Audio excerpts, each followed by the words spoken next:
Hello everyone, so welcome to this week's puzzle of the week.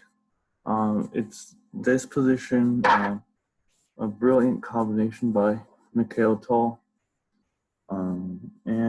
Here it's white to move, and we have to figure out, well, obviously black is up 2 pawns, but there's a weak king, and we have multiple pieces that can join the attack. So what should we do here? Well, obviously we should try to blast open the pawn cover around black's king, so the very natural to rotate g7. Let's try to consider what happens after this. Though I must admit that after rook f1, a simple move like this, white's position is also very good. It's pretty much crushing and close to winning as well. But it's not every day that you get to play like Mikhail Tal, so let's go for rook takes g7. Rook takes g7. Well, first of all, what happens if black takes queen? I mean, that was the main thing black was threatening. Well, here, we continue with the fourth move, rook f7 check, king e8, king g8. We simply remove the bishop, so he has no bishop g5 now. And after we remove the bishop, now we can play rook g1, and then that will be my next move. So king g8 is impossible. King e8, but then we take a bishop, and with double check, so the king's forced to f8. Rook f1 check, bring another piece, king g8. It's all forced really. Knight f6, king f8, rook f7 is mate. So that's pretty simple. If he takes the queen, after takes, black can also try to insert this move, bishop takes b4 check. I'm trying to distract our knight from the attack. But obviously, this bishop's not really worth our time. We should just keep our knight close to his king, where all our pieces are concentrated. So we should play king d3. After king d3, well, if he now takes the queen, well, it's a similar story because rook f7, and it doesn't matter if he has the bishop or not, we can still do our same mating pattern like this. So that's why he cannot take the queen. But if he takes our rook, now we simply play rook g1. All our pieces coming into the game, king f8, knight takes f6. Yeah, and it'll be mate very shortly. We have like knight d7, discovery on the rook. Rook g8 is also threat, deflecting the rook, and then we have knight f7 mate. And it's basically black is mated here after h6.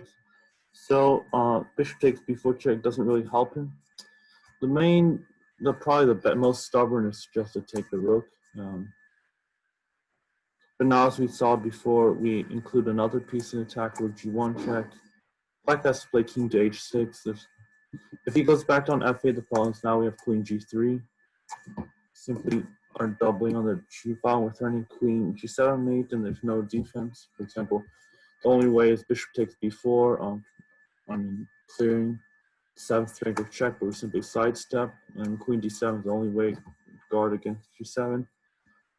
And mate on g7, but then we have queen f4 here, and simply it's unstoppable. We're finding queen f6, queen h6, so black also loses here. King h6 is a bad try, but then here we continue forcing play, basically easily mating his king, queen f4 for example, king takes, queen f3, king h6, and king h4 is mated pretty simply, queen g3, knight f4, king g7 mate, king h6. Yeah, now we can simply play queen g3. We have our threat of queen h4 mate as well as this queen g7, knight e4.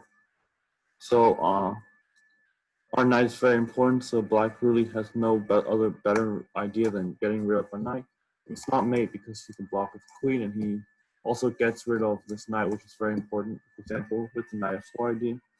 But here we can just simply pick up the queen. We're still throwing mate. Black has to play king h5.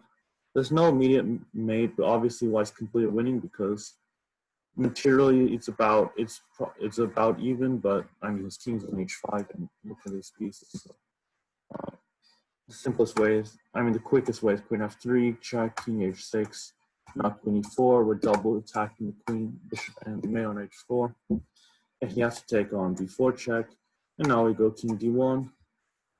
Now we're threatening mate on h4 again, and there's really no way he can stop it.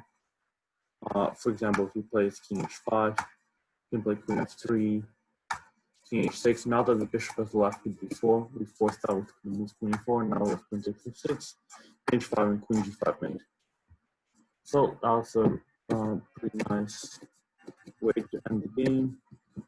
Simply we have too many pieces around the black king, so I mean pawns are the black king's only shelter, so simply blow open the king, and then I guess all the variations are pretty simple. They're all very forced, and I'm sure there's actually probably other ways to win, but the one they showed are probably the fastest one. Yeah, so this was my favorite puzzle of this week. Thanks for joining me, and yeah, I'll see you guys next time. Bye.